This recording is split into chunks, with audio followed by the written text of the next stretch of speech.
The air in the living room was thick and heavy, like a wool blanket on a summer night. It pressed down on me, making it hard to draw a full breath. Julian stood over me, his body a tall, dark silhouette against the soft glow of the lamps. A single sheet of paper was clenched in one hand, a black pen in the other. His shadow spilled across the polished coffee table, swallowing my hands in darkness. I watched that shadow, not wanting to look up at his face. I already knew the expression I would find there. It was a cruel smile, a victor's smile, one that never, ever reached his eyes.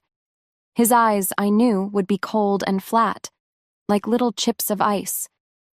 "It's simple, Clara," he said, and his voice was a low, smooth mockery. It was the voice he used when he was absolutely sure he had won. "Either sign or get out of my house." He leaned forward, placing the paper and the pen on the table in front of me. He said the words, "my house," with a special kind of emphasis, a sharp, possessive jab. A bitter laugh almost fought its way up my throat, but I swallowed it down. My house. My mind flashed with 1,000 images, a movie of the last 3 years playing in a single second. I saw myself at 4 a.m, my hands pale and dusted with flour, kneading dough until my shoulders ached. I saw myself hunched over spreadsheets at midnight, my eyes burning from the screen, turning my little bakery into a citywide success. I saw myself in meetings with architects, pointing at blueprints, choosing the warm color of the hardwood floors and the exact shade of white for the kitchen cabinets. I had paid for this house, not just with money, but with sweat and sleepless nights. I had paid for every single brick, every pane of glass, every nail hammered into its frame. And now, this man, my husband, stood here calling it his. He chuckled, a nasty, confident sound that echoed in the suffocating silence. He thought he had me trapped. He saw me as he had always seen me, quiet, agreeable Clara, the soft-hearted wife who would do anything to avoid a fight, anything to keep the peace. For years, I had let him believe that. I had smiled when he took credit for my ideas. I had stayed silent when he spent my earnings on expensive toys for himself. I had allowed the memory of the kind man I once loved to blind me to the greedy, hollow stranger he had become. But that blindness was gone now. The curtain had been pulled back, and all I could see was him, standing in the harsh, unforgiving light of the truth. "Sign it," he repeated, his voice impatient now. He tapped a sharp finger on the empty line at the bottom of the page. "It just puts the house in my name. For legal protection, you know. It's smarter this way." His lies were so lazy now. He didn't even try to make them believable. I finally lifted my gaze from the table and met his cold eyes. He was waiting for the tears. He was expecting me to plead, to bargain, to remind him of our good years. He wanted the drama. He wanted to see me break, to see me crumble, so he could feel strong. I decided, in that moment, that I would not give him the satisfaction. My own face felt like a calm, still mask. I let none of my inner storm show. Slowly, deliberately, I reached for the pen. The cool plastic felt solid and real in my hand. The silence in the room was so complete that I could hear the thumping of my own heart, a steady, strong, defiant rhythm in my chest. Thump, thump, thump, thump. As my hand moved, Julian's smirk grew wider. This was it, his victory lap. He thought I was giving in, a ruined woman with no fight left in her, signing away the last thing she had. I put the tip of the pen to the paper. The ink flowed out, a stark black line on the crisp white page. I wrote my name, Clara Thorne, on the dotted line. My signature wasn't shaky or rushed. It was clear and firm, the letters flowing as smoothly as they always did. It was an act of surrender, but it felt like an act of power. When I was finished, I carefully placed the cap back on the pen, the small click sounding like a gunshot in the silent room. I set it down neatly beside the document. Then I reached into my purse, my movements unhurried. I pulled out my set of keys, the heavy brass key to the front door, the small silver one for the back, the plastic fob for the garage. I held them in my palm for a moment, feeling their familiar weight. Then, I opened my hand and let them fall onto the table. The sharp clink of metal on wood was the sound of a chain breaking. I stood up, and my legs felt stronger than they had in years. I let my eyes sweep across the beautiful living room one last time. It was a lovely cage, gilded and comfortable, but a cage nonetheless. I had built it, and now I was setting myself free from it. "It's all yours now," I said. My voice was quiet, but it didn't tremble. I turned and walked to the front door without looking back. I refused to give him a final glance. I didn't need to see the look of triumph on his face. I could feel his arrogant stare burning into my back. I opened the heavy door, stepped out into the cool, fresh evening air, and closed it softly behind me. As I walked down the stone path to my car, a single tear I hadn't even known was there finally escaped and rolled down my cheek. It wasn't a tear of sadness or of loss. It was a tear of pure, exhilarating relief. 5 years ago, the air didn't feel heavy and suffocating. It smelled like sugar and yeast and endless possibility. Julian and I lived in a tiny apartment on the 3rd floor of a walk-up, with furniture we'd found on the street, and dreams that were bigger than all 4 rooms combined. My dream was called the rolling pin. It was born in our cramped kitchen, a space so small you couldn't open the oven and the refrigerator at the same time. It started with my grandmother's old, flour-dusted recipe cards for sourdough bread and lemon drizzle cake. I would wake up in the dark, hours before the sun, my hands working the soft, living dough, my heart so full of hope it felt like it might burst. Julian was my biggest cheerleader back then. He was my official taste tester, my one-man marketing team. He would stumble into the kitchen, his hair a mess from sleep, and steal a warm croissant from the cooling rack before I'd even had my first sip of coffee. "You're a genius, Clara," he'd say, his mouth full of buttery flakes. "The whole world needs to taste this." He was the one who convinced me to take my baskets of bread to the weekend farmer's market. He held my hand, his grip warm and steady when I signed the lease for a tiny storefront I could barely afford. We painted the walls of that first shop ourselves, a cheerful sky blue. I remember laughing so hard I cried because he got more paint on himself than on the walls, and he chased me around with a blue-streaked hand trying to mark my face. The rolling pin wasn't an overnight sensation, but its success was warm and steady, like the slow rise of a perfect loaf of bread. People loved my recipes. They loved the feeling of the little shop, the bell that tinkled when they walked in, the smell of home that clung to their clothes when they left.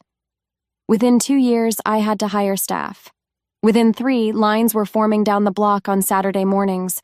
Money, for the first time in our lives, wasn't a tight, constant worry. It was then that I started to dream of a real home. But as my business grew, something in Julian started to shrink. The man who had celebrated every small victory with me now seemed quietly annoyed by the big ones. My long hours, once a symbol of our shared sacrifice for a dream, became a personal insult to him. "You're always so tired," he'd complain when I'd come home, my clothes smelling of flour and butter. "It's like you care more about that little hobby of yours than you do about me." A little hobby, that's what he started calling it.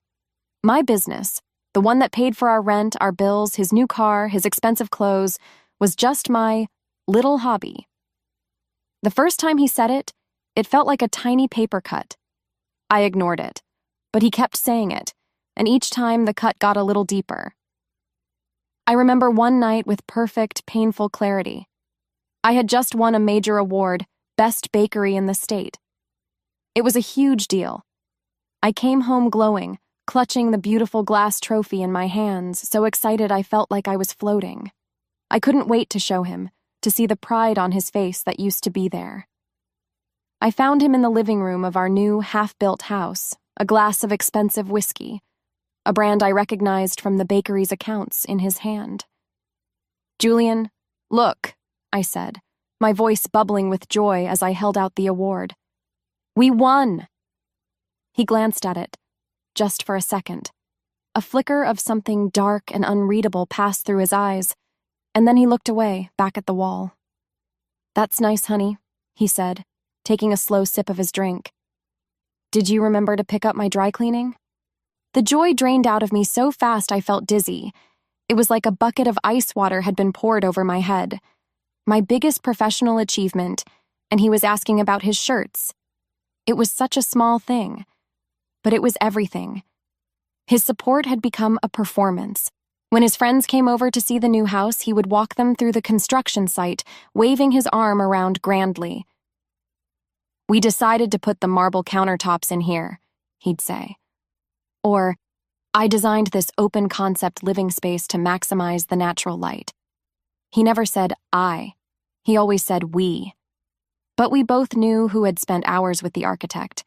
We both knew who was signing the checks. He was stealing my success in little pieces, trying to wear it like a suit he hadn't earned. The dream we started together in that tiny kitchen had finally come true, but I was the only one living in it, and he had started to hate me for it. Building the house was supposed to be our greatest adventure together. It wasn't just a structure of wood and stone, it was meant to be the physical shape of our success. I found the land myself, a perfect plot on a gentle hill that overlooked the twinkling lights of the city. I would stand there in the evenings, imagining a home filled with light and air, with huge windows to let the world in, and a kitchen big enough to test recipes for an entire army. For me, this house was a symbol. It was my castle, built not by a king or inherited through a bloodline, but earned by a baker, one croissant and one loaf of bread at a time. But a castle needs a treasury to build, and this was no different. The cost was staggering. My business accountant, a wise and careful man named Mr. Peterson, sat me down in his quiet office. He spread my financial statements across his desk and shook his head gently. "Clara," he said, his voice kind but firm, "a standard mortgage on a property this expensive will be a millstone around your neck. The monthly payments will tie up all the business's cash flow. It could strangle the rolling pin's growth just when it's ready to explode." I felt my heart sink. "So, what do I do? Give up on the dream?" "Not at all," he said, a small smile playing on his lips. "We just have to be clever." He then proposed a different path, a financial tool I had never heard of before. It was a special type of loan called a business expansion and asset leveraged loan. The name was a mouthful, but the idea, as he explained it, was surprisingly simple. The loan wouldn't be given to me personally, but to my company, the Rolling Pin, LLC.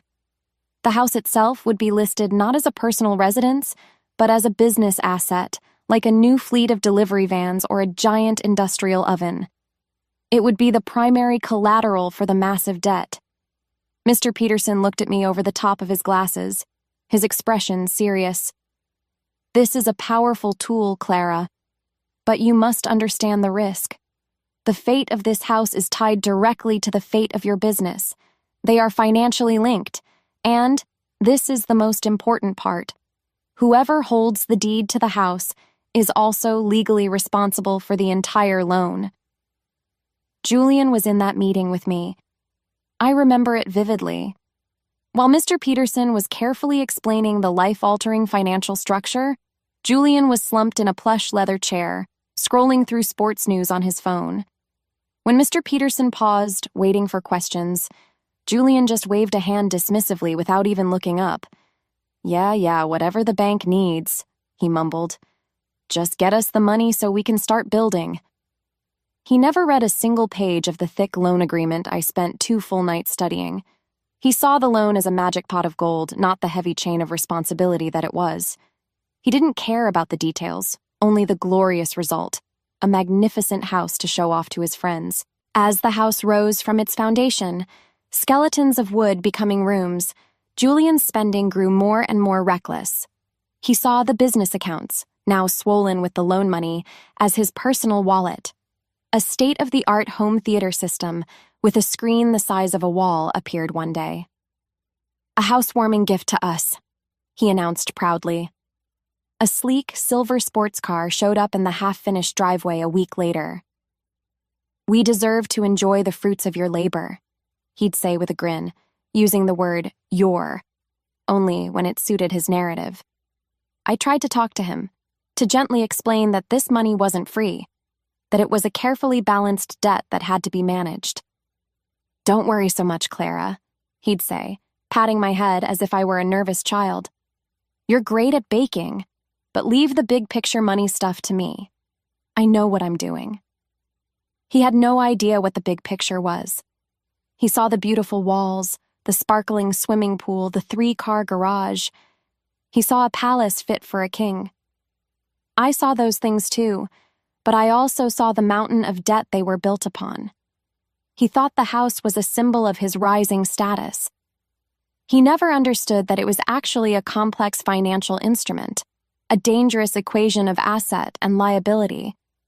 He was a king strutting through a castle he didn't truly own, built on a foundation of legal documents he had never bothered to read. The first year in the house felt like living in a beautiful, silent movie. Everything on the surface looked perfect. The gleaming floors, the manicured lawns, the stunning views. But the sound had been turned off. There was no warmth, no laughter, just the hollow echo of our footsteps in the cavernous rooms. The happy couple who were supposed to live there had vanished, replaced by a successful woman and her increasingly resentful husband. Julian's small, cutting remarks about my hobby had curdled into a constant low-grade bitterness that soured the air between us. He stopped pretending to be proud and started acting like he was my boss, or worse, my warden. The inevitable explosion happened on a Tuesday evening. I was in my home office, a bright, airy room that was my one true sanctuary in the house. I was reviewing the quarterly profits for the rolling pin, and the numbers were glowing. We were doing better than ever. The door opened without a knock. Julian walked in and stood directly in front of my desk, a tall, imposing figure blocking the light from the window. "We need to talk," he said. His tone wasn't conversational. It was an order. I kept my eyes on the spreadsheet. "I'm a little busy, Julian. Can it wait?" "No, it can't." He pointed a finger at my computer screen, at the columns of black, positive numbers. "This is the problem. All this money, all these accounts, and I'm completely in the dark. It's all in your name, Clara. That's not how a marriage is supposed to work." I finally looked up at him, my brow furrowed in genuine confusion. "You've never wanted to be involved in the finances before. You always said it bored you." "Well, I'm not bored now," he snapped, his voice sharp. "I think we should have joint accounts. For everything. The business, the savings, all of it. And this house. It's only fair. I'm your husband." It had nothing to do with fairness.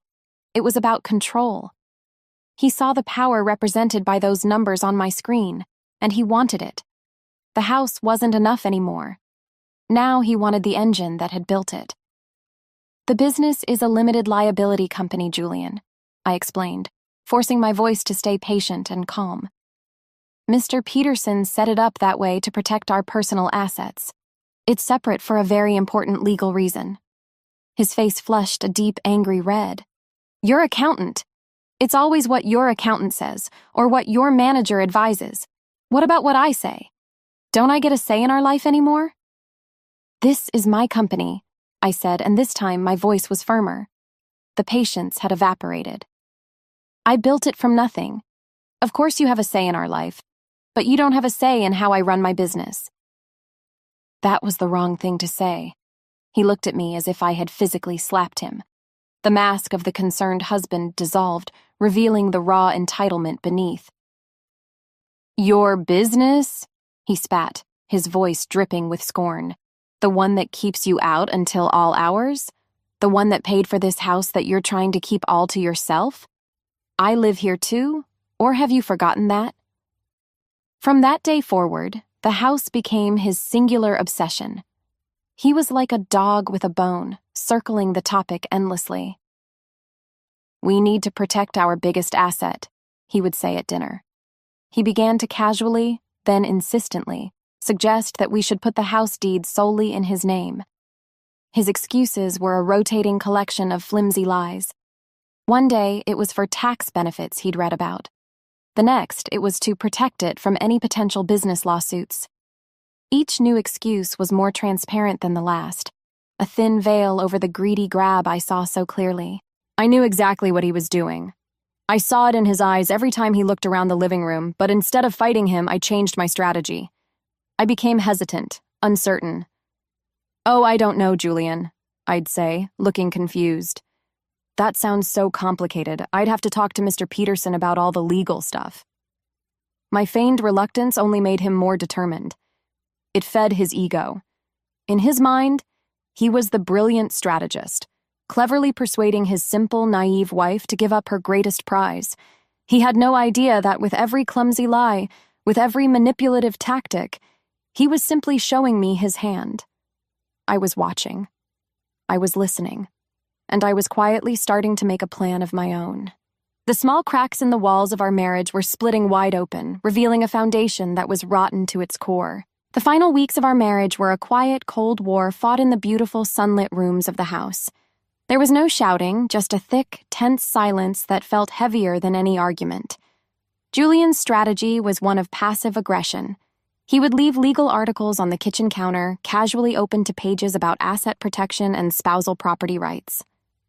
He would take phone calls in the hallway, speaking in low, serious tones, making sure I could overhear carefully chosen words like deed transfer, sole ownership, and my lawyer.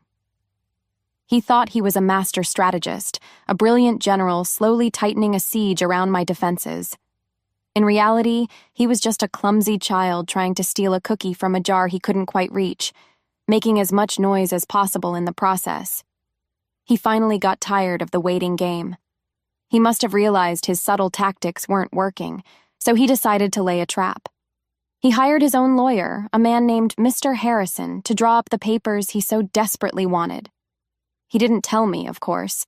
He waited for the perfect moment to spring it on me. That evening, he tried to recreate our past. He cooked dinner, a fancy steak dinner with a red wine reduction sauce, the kind he used to make for me on our anniversary.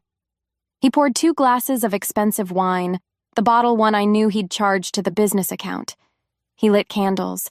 He talked about our future, about traveling the world, about finally relaxing now that we were so successful. It was all a performance, a cheap stage play where he was the charming, loving husband. I sat across from him, sipping my wine, watching the play for what it was, the final act. After dinner, he led me into the living room.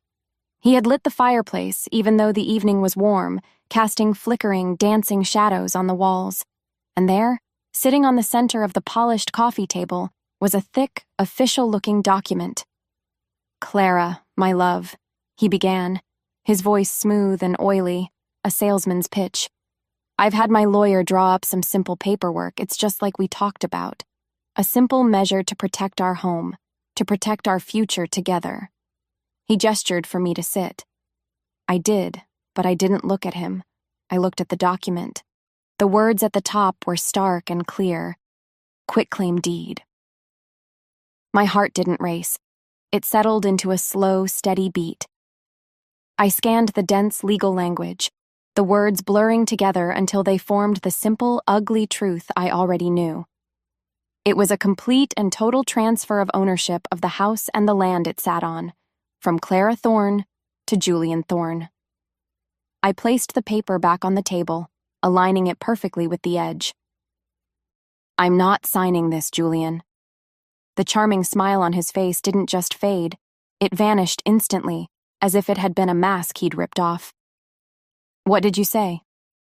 "I'm not signing it." He stared at me, his eyes narrowing into slits.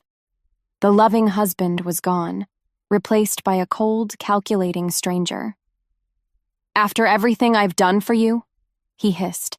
"I supported your little bakery when it was nothing. This house is a testament to our partnership." "You didn't do anything for this house, Julian," I said, my voice dangerously quiet. "You just live in it. I paid for it." The simple, unvarnished truth hit him like a physical blow. His face contorted in a wave of pure rage. He shot to his feet, his body trembling, towering over me where I sat on the sofa. The polite act was over. This was the real Julian, the one who had been hiding under the surface for years. "You ungrateful woman," he spat, venom dripping from every word. "You think you're so much better than me with your little shop and your precious money? But you are nothing without me. You'd still be in that tiny, pathetic apartment, dreaming your little dreams, if I hadn't been there to push you, to support you." He snatched the paper from the table and shoved it toward my face, rattling it in his fury. He grabbed the pen and threw it down in front of me. His hand was shaking. "You have two choices," he snarled, his face just inches from mine, his breath hot with anger. "Either sign or get out of my house." There it was. The ugly, final truth laid bare. In his mind, my success, my work, my home, it had all been absorbed by his ego, becoming his by right of marriage. I looked at his face, twisted by a greed so profound it had erased the man I once knew, and I felt nothing but a deep, sorrowful pity. The man I had married was long gone. This was a stranger. And in that cold, clear moment of understanding, I knew exactly what I had to do. The next day, the world felt brand new. I woke up not to the oppressive silence of a grand, empty mansion, but to the gentle morning light filtering through the window of a small, one-bedroom apartment I had secretly rented a month before. The sunbeam painted a warm square on the wooden floor, and for the first time in years, I didn't feel a heavy, anxious weight on my chest. There was no one to please, no one's fragile ego to manage, no tension to navigate before I'd even had my coffee. There was just me, the quiet hum of the city waking up outside, and a profound sense of peace that was more valuable than any house could ever be. I made a simple cup of coffee in a simple mug and sat by the window, feeling light. I was finally, truly free. I didn't need to be there to know how Julian's morning was going. I could picture it so clearly it was like watching a movie in my mind. He would have woken up late, stretching his arms out in the center of the king-sized bed in what he now considered his castle. He would have walked through the silent halls, a smug grin plastered on his face, touching the cool marble countertops, admiring the view from the floor-to-ceiling windows. He had won. He had outsmarted me. He had secured his future. I could almost hear his voice booming through the empty house as he spent the morning on the phone, cementing his victory lap. "Yeah, she finally saw things my way," he'd be bragging to one of his friends. "The house is all mine now. It's just cleaner this way, you know? A man needs to be the master of his own home." I imagined him around noon, pulling a bottle of our best champagne from the fridge, champagne I had been saving for a special occasion. He would be pouring himself a celebratory glass, basking in the glow of his supposed brilliance, when his phone rang. He'd see the caller ID. "Mr. Harrison." He would answer with a cheerful, condescending laugh. "Harrison, my man, just the lawyer I wanted to talk to. You did a great job. Everything went off without a hitch." But the voice on the other end of the line wouldn't be cheerful. I imagined it as thin and tight, strangled with a panic Julian wouldn't understand at first. "Julian, I need you to sit down." "Sit down? Why? I'm celebrating."